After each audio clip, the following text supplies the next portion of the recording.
Familiar ka sa building code? Compliance officer ka? Diskaya. Compliance ka, dapat marunong ka. Okay. Ano una? Permit o construction? Permit ka muna. Ano na una? Permit o construction?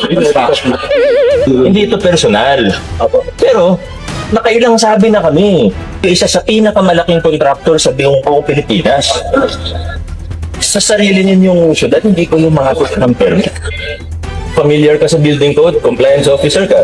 Yes. Anong offense mo yun? Di ba criminal offense yun? Oh, so, ngayon, kailangan ko kayo kasuhan. Kundi hindi ko ginagawa trabaho ko. Pero, ito, anong dahilan?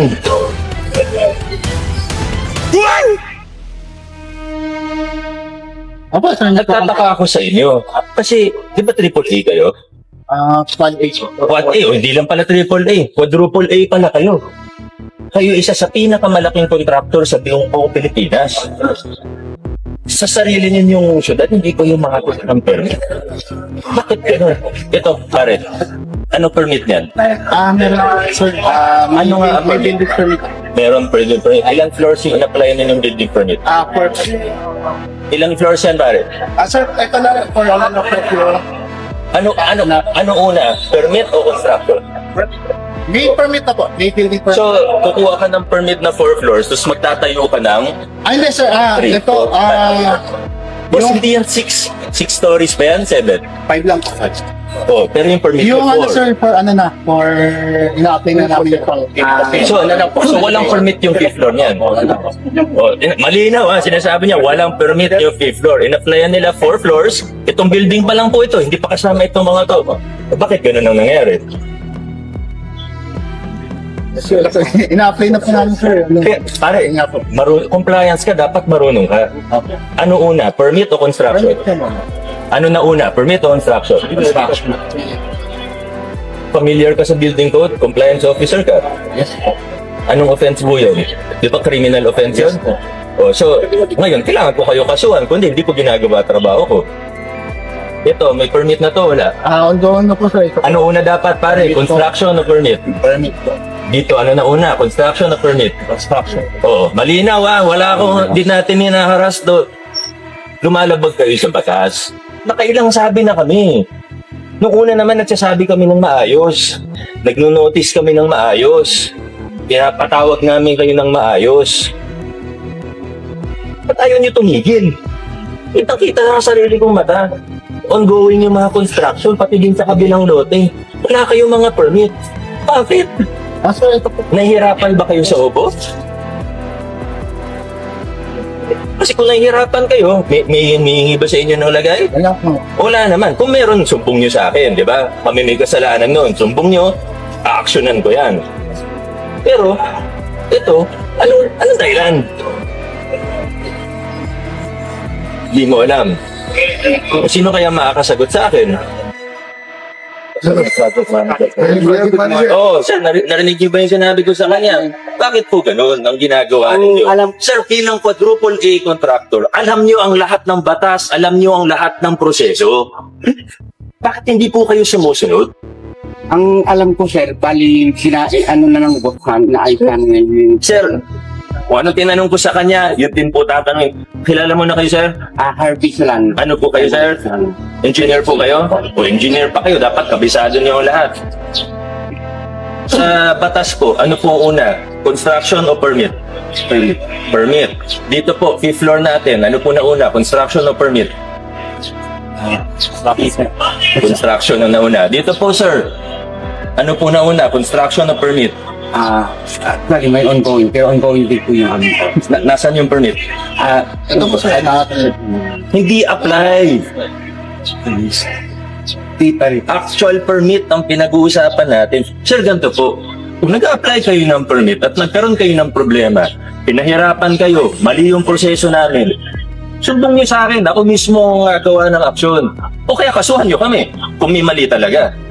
Walang problema doon. Tama po yun. Pero, wala naman problema. Ayaw nyo lang sumunod sa batas, ay may problema tayo, sir. Hindi naman po pwede yun, engineer. Kasi malinaw. Una, ang permit sa construction. Failure to comply, failure to get a permit bago mag-construction, Hindi lang po yan basta bawal. Criminal offense po yan. Krimen po yan, sir. Ilang engineer, alam nyo po yan. Hindi po ako nag-iimbento dito. Alam nyo po yan. Ngayon, inaamin nyo sa akin na yung construction ng 5th floor hindi kasama sa permit ninyo. Ang construction sa buong lote na ito, walang building permit. Construction dun sa kabilang lote, wala ako nakikita ng building permit. Kasi dapat nakapaskil po yan. At inaamin ninyo na under process pa lang po siya. Yung dulo, ano pa lang po, demolition permit pero ano. Demolition ba? Pero ito, construction, di naman demolition lang yan. Yung parking. Parang meron na residence. Tara na ba? Yan ang hindi ko maintindihan, engineer. Kasi quadruple A kayo. Hindi naman namin kayo pinahihirapan. In fact, sabi ko nga kanina kay compliance officer, may kontrata pa kaya kayo sa LGU.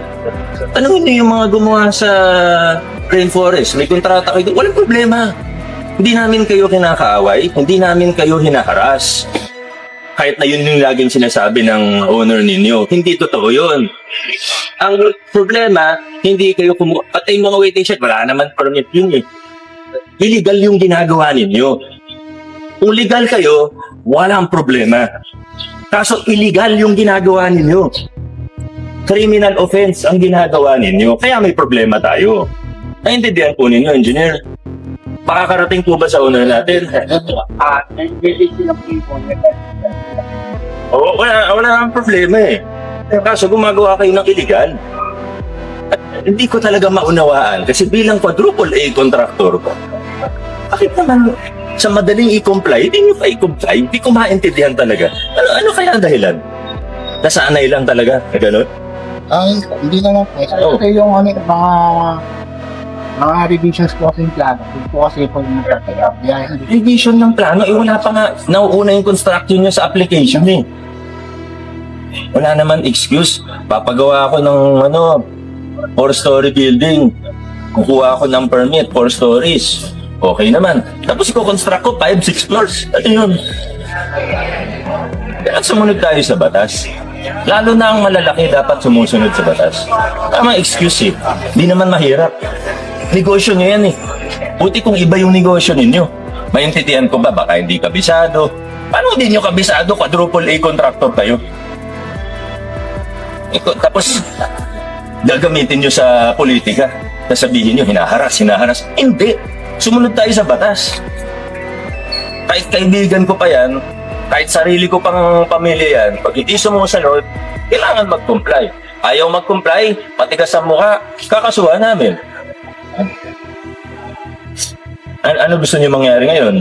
Kasi ito pa, pinapatigil pa namin na. Patigil namin po muna yung... Kung hindi ko pa papuntahan. Kung hindi ko papuntahan mismo, hindi pa kayo titigil eh. Kasi napapuntahan ko na to. Pero kita ng sarili kong mata nung dumaan ako, may gumagawa. Kahit ako mismo tumistigo sa korte, okay lang.